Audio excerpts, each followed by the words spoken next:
Plaster of Paris ताले plaster of Paris हमें कोउथुरु प्रस्तुत करिबा एटा लिखि दउची प्लास्टर ऑफ पेरिस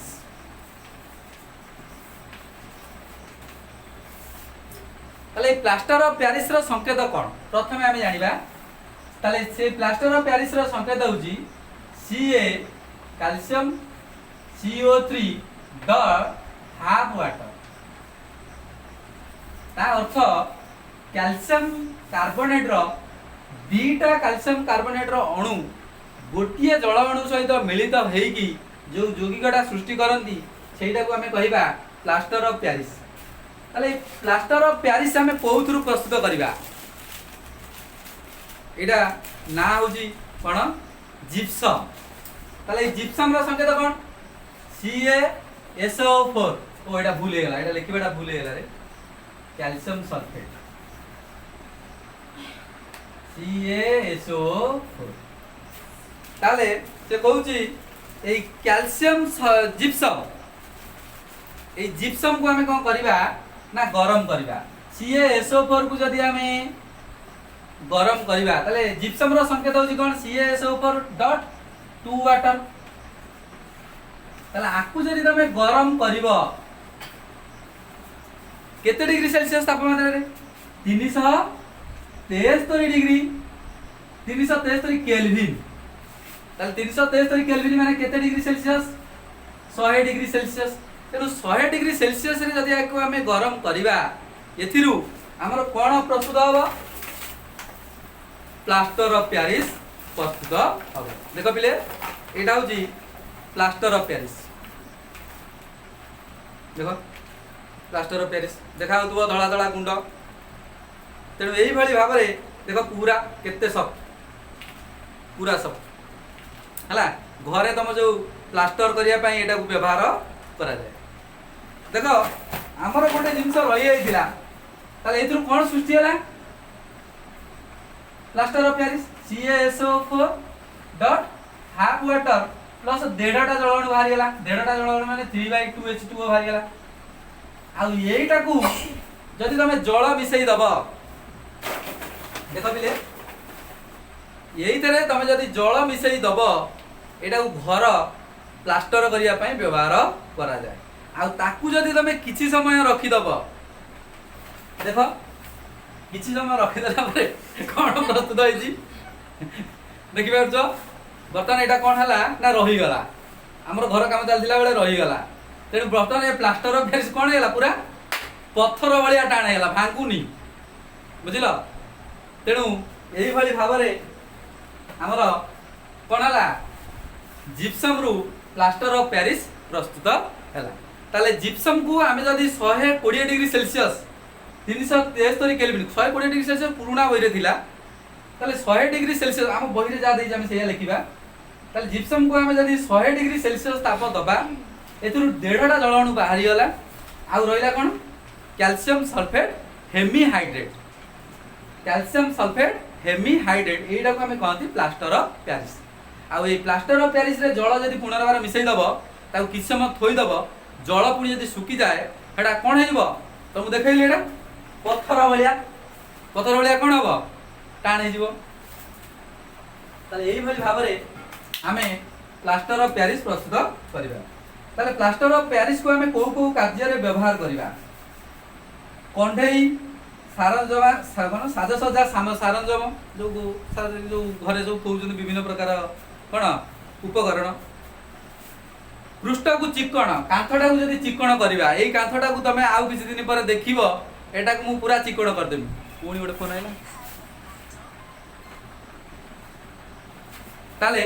एईटा को जदी हमें कोन करिबा चिकण करिया पई व्यवहार करि परिबा ताले वर्तमान ये थिला हमर प्लास्टर ऑफ पेरिस रो कोन व्यवहार आ प्लास्टर ऑफ पेरिस रो प्रस्तुति ध्यान मन करो अच्छा पिले आमे जो प्लास्टर ऑफ पेरिस नेले एतरे केतरा जल अणु थिला दीटा जल अणु थिला आ गुडे मने पकैलो जेतले धोइबा सोडा नै थिली सेई धोइबा सोडा रे केतरा जल अणु थिला 10टा जल अणु थिला तापर गोटे यौगिक नहीं मन पका सेटा नहीं पूर्व विषय रे फेरस सल्फेट FeSO4 से केतरा जल अणु थिला 7टा जल अणु थिला बुझि पाइलो आ गोटे यौगिक अछि मु देखै से बहिटारे सेतरे 5टी जल अणु अछि कॉपर सल्फेट CuSO4.5H2 ताले एही सब यौगिक रे देख एठी मु कॉपर सल्फेट रखिछि कोडाला से जो टेस्ट ट्यूब एटा कोडाला से जो आरटा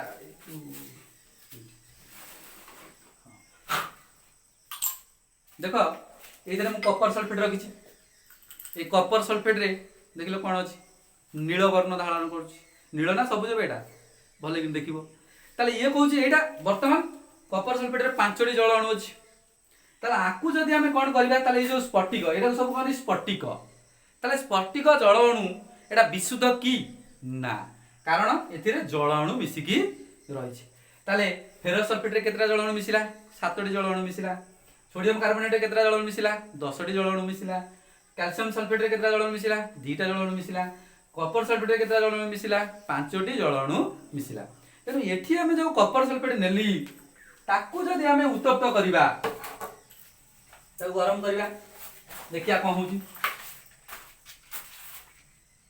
आइला कि केला ताले वर्तमान ताकू टेस्ट ट्यूब रे गरम कर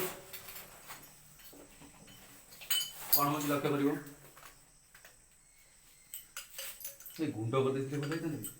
गुंड पुत्र देबे देन ओडे पत्थर पत्थर कोडी बाडे दबा हैं कूद रे आर तळे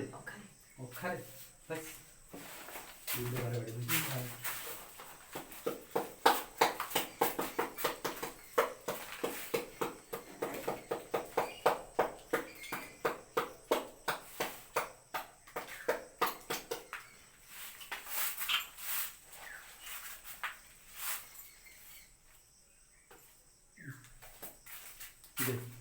हेटारे कहीं करछु रे हेटारे इने टाइट करथलु हाउ देखो पिले मु नै जी कोन नेली कॉपर सल्फेट तले कॉपर सल्फेट रे केतरा जल अणु थिला 5टी जल अणु थिला बर्तन ता रंग कोन हला नील अछि बर्तन ता उत्तप्त करबी दूरे की रही उत्तप्त कर जल अणु लागि थिला कि जल अणु लागि कि नथिला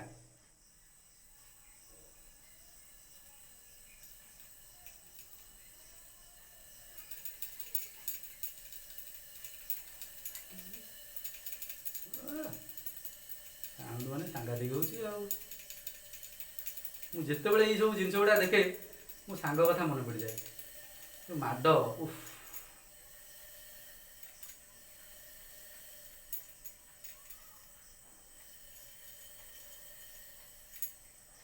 देखो पानी गुडा बाष्पीभूत होई बाहर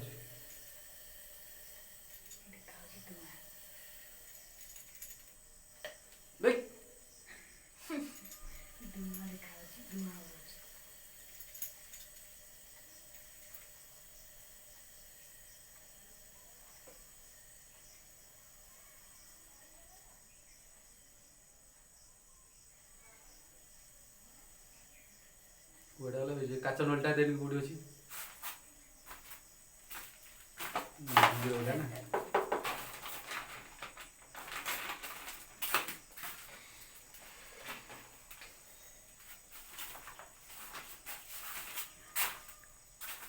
आ डेंजरस काम ना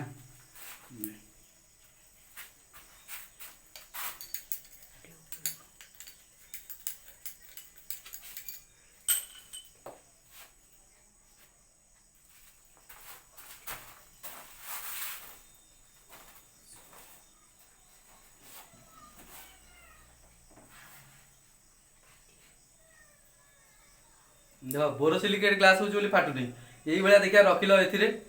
कौन कहल देख पिले बर्तमान एटा रंग कौन है धला होगला तारे कॉपर सल्फेट रु जदि आम स्फटिक को गरम करवा जल अणु आहरी बाहर जल बाष्पीभूत हो देख बाहर केते जल पूरा जो संपूर्ण जल बाष्पीभूत हो कॉपर सल्फेटा कौन हम तार रंग धला हो ताले लवण गुड़िक साधारणतः रंग धला मन पका पूर्व यूनिट टेस्ट रे पचार दिन लवणर रंग पचार गोटे लवण देते तार रंगटा कौन कारण से रंगटा हूँ सब लवणर रंग हूँ धला कि किसी गोटे पदार्थ मिसीगला ता रंग परिवर्तन हो। अच्छा देख लो बर्तमान पुनर्बार जो जल मिसई देवी मो पाखे आउ तो किसी पदार्थ ना आउ गोटे मुझे प्लास्टर ऑफ पेरिस टाक नहीं पारि कोड़ा से जो दाना गुरा कोड़ा कोड़ा से दाना गुरा मार्बल दाना चिप्स खंड कोड़ा मार्बल चिप्स खंड देख पिले एटा को जदि 373 आपको जदि 373 केल्विन रे गरम करबा एटा कैल्शियम जिप्सम को दरकार है जिप्सम तो नाही बोधे ए दूरे जाते तुम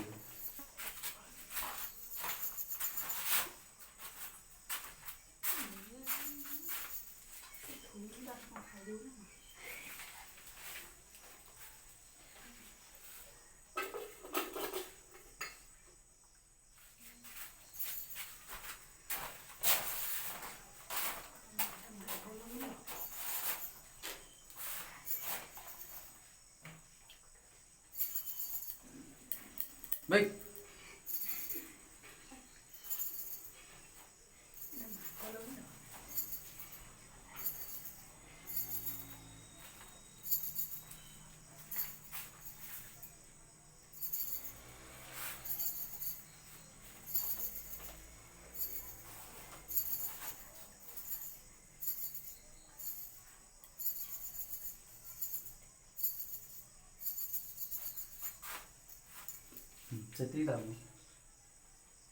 बर्तमान मु मार्बल खंड को सब गरम कली बर्तमान ये जो जिप्सम हुए ताले ये जिप्सम को आम जब 100 डिग्री सेल्सियस ताप दबा बर्तमान ए कौन सृष्टि होगा तापर एटा नहीं गुंड करदेली यहाँ कौन कहवा यहाँ कौन कहवा प्लास्टर ऑफ पेरिस आ ये प्लास्टर ऑफ पेरिस को तापर कौन करवा पैकेट करके नहीं बाजार बिकवा तापर लोक मैंने किଣିकी ताको पानी मिसेकी कौन करेंगे व्यवहार उपयोगी घर कम करेंगे ताले ये जो स्फटिक नहीं ये स्फटिकर जल अणुरे ना कौन ये स्फटिक माने कौन स्फटिक माने किसी जल अणु मिसिबो सेतबेले एटा कहती स्फटिक ताले ये स्फटिक गुड़िक विशुद्ध कि ना ताले वर्तमान आम देखिले कौन कोडालाटा सेटा कोडाला जो नहीं दिन जो गरम करनी कोडाला बेटा आने बर्तमान लक्ष्य कल एटा रंग कौन है धला ताले पुनर्बार पानी मिसे दूस देखिया एटा तो गरम अछि हो पुनर्बार पानी मिसे देली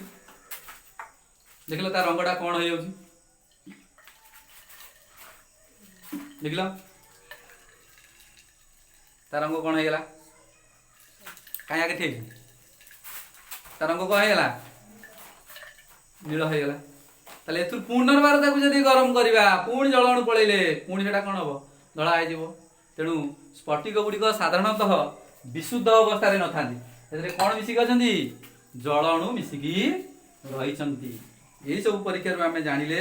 लवण गुड़िकर स्फटिक